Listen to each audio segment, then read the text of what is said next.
সপ্তম পর্ব ইবলিসের পরামর্শ সভা কবিতা নিয়ে আলোচনা বিসমিল্লাহির রহমানির রহিম ইবলিসের পরামর্শ সভা ইবলিস দ্বিতীয় বক্তব্য জানি এই জাতি কুরআন লইয়া করে না আর জীবনে রন তারও জীবনের লক্ষ্য হয়েছে সঞ্চয় করা পুঁজির ধন জানি প্রাচ্যের আধার রাত্রে কাবার পূজারি করিয়া সাজ দীপ্ত হাতের উজ্জ্বল আলোতে পথ নির্দেশ করে না আজ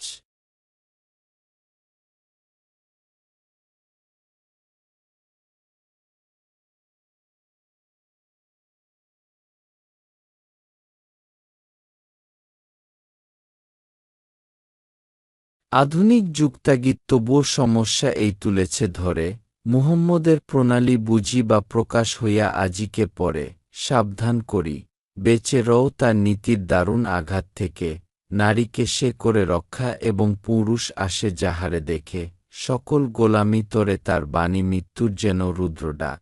রাজা ভিখারির দেখা পাবে না কো যেথায় এ বাণী ছেড়েছে হাক সে করে সকল অর্থকে পুতপবিত্র যত কলুষ হতে ধনী যে ধনের রক্ষক শুধু মালিক নহে কোষে কোনো মতে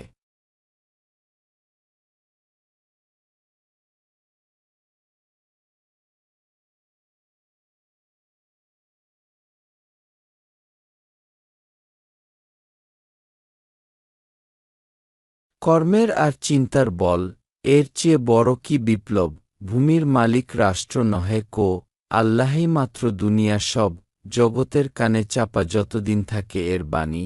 ততই ভালো আশার কথা যে মুসলিম খোদ ভুলেছে জ্বালাতে নিজের আলো উত্তম তারা ধর্ম মাঝেই থাক চিরদিন হইয়া লীন